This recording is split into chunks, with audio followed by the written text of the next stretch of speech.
Tovino Thomas in the identity. See, how can you resist yourself when you have Tovino, Trisha, Vinay Rai and all your favorite actors in a single movie?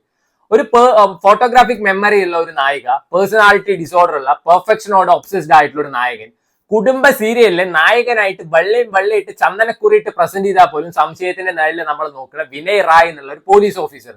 ഇതൊക്കെ പോരടെ ഒരു thriller പടം കാണാൻ.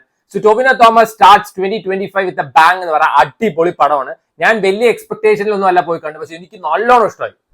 Quality and making ഈ movie rich ആണ് പറയാം, അത്ര അടിപൊളിയായിട്ടാണ് എനിക്ക് തോന്നിയത്. എസ്പെഷ്യലി ഈ സിനിമയുടെ ലാസ്റ്റ് 20 മിനിറ്റ്സ് ഫ്ലൈറ്റിൽ വെച്ചൊരു ഫൈറ്റ് സീക്വൻസ് ഉണ്ട്, മോനെ വേറെ ലെവൽ സാധനം.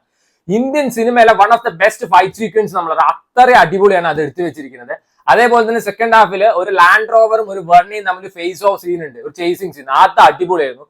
ആൻഡ് സെക്കൻഡ് ഹാഫിൽ ടൊവിനോ തോമസിന്റെ ഒരു റീ ഇൻട്രോ എന്നൊക്കെ പോലെ ഒരു സീൻ ഉണ്ട്, പക്ക ഗൂസ് ബംസ്. അപ്പൊ ഈ സിനിമയിൽ നല്ലോണം പണിയെടുത്തിരിക്കുന്നത് ജെയ്ക്സ് ബിജോയ് തന്നെയാണ്. അനിരുദ്ധിന്റെ പടങ്ങളിലെ പോലെ മാസ് ആയിട്ടുള്ള സാധനങ്ങളല്ല, ഒരു ത്രില്ലർ പടത്തിന് സിറ്റുവേഷൻ ബേസ്ഡ് വേണ്ട ബീജം അങ്ങനെ കറക്റ്റ് ആയിട്ട് തന്നെ പ്രൊവൈഡ് ചെയ്തെന്ന് പറയാം. സോ സിനിമ തുടങ്ങുന്ന സമയത്ത് നമ്മുടെ ഷമ്മി തിലകന്റെ ഒരു ഇൻട്രോയിലാണ്, ആ ഒരു നറേഷനിലാണ് പടം തുടങ്ങുന്നത്. അപ്പൊ തന്നെ നമുക്ക് തോന്നി ഇതെന്തോ എന്നിട്ട് ഹൊറർ പടമാണ്. അമ്മാരി ഒരു ബിജിഎമ്മും കാര്യങ്ങളും തന്നെയായിരുന്നു. അതേപോലെ ബിജിഎം മാക്സിമം ഈ സിനിമ എലവേറ്റ് ചെയ്യാൻ വേണ്ടി നോക്കിയിട്ടുണ്ട്. ഫസ്റ്റ് ഹാഫ് നമുക്ക് തോന്നും ഇതിൽ ആരാണ് വില്ലൻ എന്നൊരു പിടുത്തം കിട്ടില്ല. വിനയ് റായ് ഉണ്ടെങ്കിൽ പോലും നമുക്കൊരു പിടുത്തം കിട്ടില്ല. അങ്ങനെ there is something fishy, this is something fishy നമുക്ക് തോന്നും. ഓരോരോ ട്വിസ്റ്റ് കാര്യങ്ങളൊക്കെ കൊണ്ടുവന്നിട്ടാണ് ഫസ്റ്റ് ഹാഫ് പോകുന്നത്.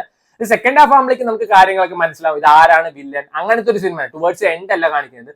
പെർഫോമൻസ് വെച്ച് ടൊവിനോ ഒക്കെ നല്ലോണം തന്നെ കഷ്ടപ്പെട്ടിട്ടുണ്ട്. എസ്പെഷ്യലി ആ ഫൈറ്റ് സീക്വൻസ് ഒക്കെ അടിപൊളി പെർഫോമൻസ് ആയിരുന്നു. വിനയ് റായ് ഇന്ത്യൻ സിനിമയിലെ one of the most stylish villains ആണ് ആള്. ടോപ്പ് 3 ഒരു ലിസ്റ്റ് എടുത്ത് വെച്ചാൽ അതിൽ നമുക്ക് ആളെ ചേർക്കാം. ആ ആളുടെ യൂഷ്വൽ വില്ലൻസ് അടിപൊളി തന്നെ ചെയ്തിട്ടുണ്ട്. ഈ സിനിമയിൽ എനിക്ക് ആകെ ഒരു പ്രശ്നം തോന്നി തൃഷയുടെ ഒരു ക്യാരക്ടറാണ്. എന്തിന് തൃഷ എന്നുള്ളൊരു ക്വസ്റ്റ്യൻ മാർക്ക് നമുക്ക് തോന്നും. കാരണം തൃഷയ്ക്ക് വലുതായി പെർഫോം ചെയ്യാനുള്ള കാര്യങ്ങളൊന്നുമില്ല. സോ സിനിമയിലെ ഫസ്റ്റ് ഹാഫ് ഒരു ക്യാരക്ടർ ബിൽഡപ്പ് ആ ഒരു കാര്യങ്ങളിലോട്ട് പോകുമ്പോൾ സെക്കൻഡ് ഹാഫ് ശരിക്കും ഒരു അടിപൊളി ത്രില്ലർ മൂഡാണ് തരാം. ഒരു മാസ് മസാല പടം ഒന്നും പ്രതീക്ഷിക്കരുത്. ആകെ ഒരൊറ്റ ഫൈറ്റ് സീനേ ഈ സിനിമയിലുള്ളൂ, അത് അടിപൊളിയായിട്ട് എടുത്തു വെച്ചിട്ടുണ്ട്, അതന്നെ പോരെ. സോ ബാക്കിയുള്ള എല്ലാ ഒരു ത്രില്ലർ പടങ്ങളിൽ എങ്ങനെയാണെന്ന് വെച്ചാൽ തുടക്കം കുറച്ച് ഒരു ത്രില്ലിംഗ് മൊമെന്റ്സ് കാണിക്കും, പിന്നെ ഇവരുടെ ഫാമിലി കാര്യങ്ങൾ, റൊമാൻസ്, തേങ്ങ മാങ്ങ അതൊക്കെ നീട്ടി വലിച്ചുകൊണ്ട് പോകും. ഈ സിനിമയുടെ ഏറ്റവും വലിയ പോസിറ്റീവ് റൊമാൻസ് തേങ്ങയും മാങ്ങിയൊന്നുമില്ല, അങ്ങനെ ഫാമിലി എലിമെന്റ്സ് ഒക്കെ കുറച്ചേ കാണിക്കുള്ളൂ. ഫസ്റ്റ് ആ നറേഷൻ, അത് കഴിഞ്ഞ ഒരു ക്രൈമിന്റെ കാര്യം കാണിക്കുന്നുണ്ട്, പിന്നെ ആ ക്രൈം ഇവരായിട്ട് എങ്ങനെ ലിങ്ക് ചെയ്യണം എന്നുള്ള കാര്യങ്ങളൊക്കെ നല്ല വൃത്തിക്ക് തന്നെ കാണിക്കുന്നുണ്ട്. ചില സമയത്ത് നമുക്കൊരു കൺഫ്യൂഷൻ വരും, കാരണം സെക്കൻഡ് ഹാഫിൽ കൂടുതൽ non linear way of story telling ആണ് ഇവർ എടുത്തിരിക്കുന്നത്. സോ നല്ലോണം ശ്രദ്ധിച്ചിരുന്നാൽ മാത്രമേ നമുക്ക് മനസ്സിലാവുള്ളൂ. അടിപൊളി പടമാണ്. സോ നിങ്ങൾക്ക് എന്തായാലും സമയം എനിക്ക് കണ്ടു നോക്കുക. അന്വേഷിപ്പിൻ കണ്ടെത്തും ആ സിനിമയ്ക്ക് വന്ന ഗതി ഈ സിനിമയ്ക്ക് വരരുതെന്ന് എനിക്ക് പറയാനുള്ളൂ. അത് നല്ലൊരു സിനിമയായിരുന്നു, പക്ഷെ at the end of the day box ഓഫീസിൽ വലിയൊരു പരാജയമായിട്ട് തന്നെ മാറി. പക്ഷെ ഈ സിനിമ എന്തായാലും മാക്സിമം ഞാൻ റെക്കമെൻഡ് ചെയ്യും എല്ലാവരും എടുത്തു. So if you have time please do go and watch എന്ന് ഞാൻ പറഞ്ഞു. അത്ര അടിപൊളിയായിട്ടാണ് ഈ സിനിമ എടുത്തു വെച്ചിരിക്കുന്നത്.